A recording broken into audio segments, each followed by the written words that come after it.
Et pour parler de ce sprint final, on a invité deux anciens candidats à la mairie de Gatineau, Olive Camagnana, qui a aussi été conseillère municipale, et Daniel Finet, qui était directeur des communications de l'ancienne mairesse France Bellil. Bonsoir à vous deux. Bonsoir, M. Nadon. Premier tour de table, qu'est-ce qui vous frappe dans les résultats du sondage, Daniel? Maude Marquet-Bissonnette qui reste à 42 exactement comme en début de campagne. Mario Aubé, lui, qui commence à grimper, 33 maintenant. L'écart se resserre, mais je vois que la dynamique change là, à 10 jours du vote. Et 42 rappelons-le, c'est presque en fait, c'est exactement le résultat de l'élection partielle il y a à peine 16 mois. Mais l'aiguille ne bouge pas. Hein? La base de partisans est là, mais il n'y a pas trop de surprises. Donc, il y a un 58 qui n'avaient pas voté pour une alternative à la dernière élection. Et là, le terrain de chasse est exactement là en ce moment. Alors, les partis vont tout faire au cours des prochaines heures, des prochains jours, pour aller chercher les indécis.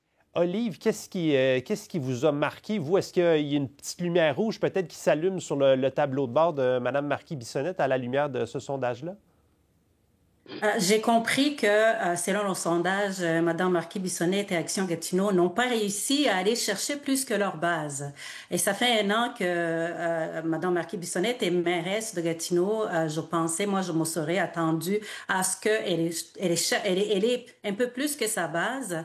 Donc, elle n'a pas réussi encore à aller au-delà, selon le sondage, encore une fois. Et Mario Aubé, qui prend quand même un bon galop, c'est très intéressant. Maintenant, ce qui me frappe beaucoup, c'est le 23 d'indécis.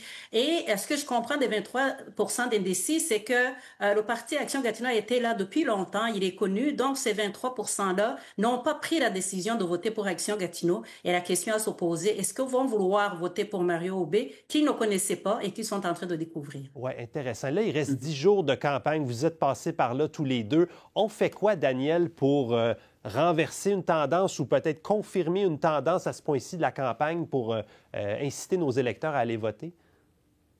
Ben, je vous dirais qu'une élection, ça se gagne sur le terrain dans les 48 dernières heures même.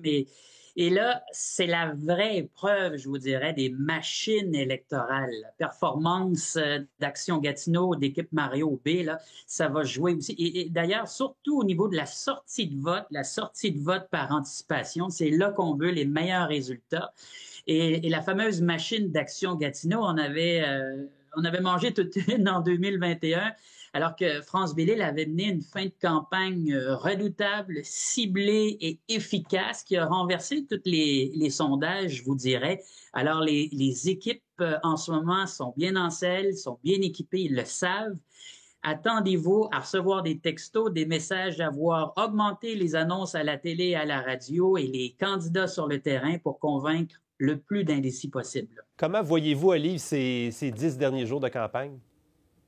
Je pense que dans le cas de Maude Marquis-Bissonnette, elle devrait se concentrer beaucoup à faire en sorte que les 42 qui sont sa base sortent voter, absolument, parce que je ne crois pas qu'elle a encore beaucoup de temps pour convaincre le 23 Pour Mario Aubé aussi, il faut sortir d'abord les 33 qui lui sont assignés par le sondage, mais vu qu'il n'est pas connu, il faut trouver des moyens d'aller puiser dans le 23 qui n'osent pas se prononcer pour le moment pour dire qu'ils vont voter pour lui. Il faut qu'il aille chercher les 25 ans et plus, jusqu'à 58, 60 qui lui sont dévoués aussi. Il faut aller au téléphone et faire sortir le vote. Oui, en tout cas, je sens qu'on sent énormément d'intérêt cette fois-ci pour la campagne, une fin de campagne qui risque d'être palpitante. Olive Camagnana, Daniel Finet, merci beaucoup d'avoir été avec nous.